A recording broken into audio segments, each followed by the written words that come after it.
ficar atrás dessa máquina. Quer ver? Usa a mesma velocidade que você usa em mim. Aí é tortura mesmo, olha.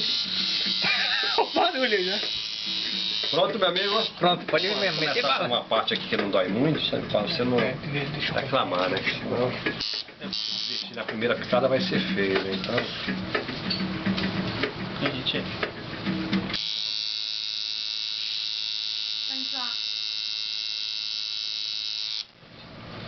Doeu? não. Aí também não dói. Não, ele tá segurando ele, tá trancando tudo, Adriano. Primeiro é nervosismo, né, velho? Adriano, olha a cara dele aqui, Adriano. Você tá puxando a barriga? É, como fala? O medo? Nem dói aí, ó. Queima um pouco, sim. Não dói, queima. Sabe o que parece? Quando você pega igual eu fiz com o isqueiro do Matheus, você queimar a luva, tinha um buraco na minha luva, eu queimei o dedo. Tio, para de mexer essa barriga. Para de falar, senão vai comer feio.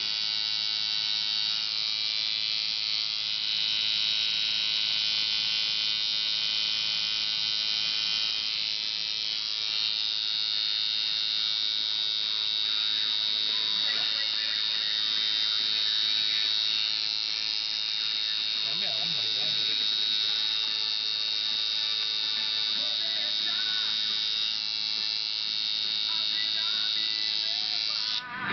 O cara provou que é o bicho, né? Não, mas a sensaçãozinha é meio ruimzinha. Ah, é tipo assim, suportável. Mas é. Calma, deixa eu chegar na Não, não, frente eu tô falando, é suportável.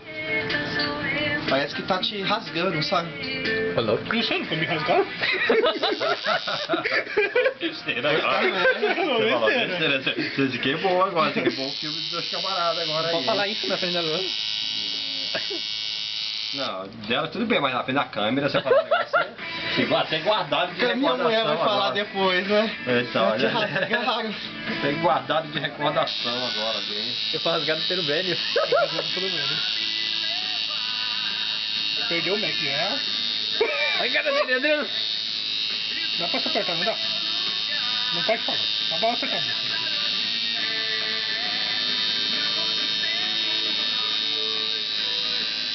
O duro não é riscar, o duro é pintar. Não, é que parece que tipo, vai tipo, arrancar tripa pra fora. Aí, Renata, Não, mas você tá aguentando bem. Se aguentar assim, é rapidinho que eu falo. ele aguenta, ele é hombre. Quando você fica espaço curto, entendeu? Não dói tanto, mas você vai esticando os braços até lá embaixo, aí que dói. Ele igual fez no meu lado diretão, Adriano. Bate a foto dele aí, também. Tá filmando, Fabiano? Filmando? Filmando? Que feio! Daqui a pouco eu vou ligar lá no net.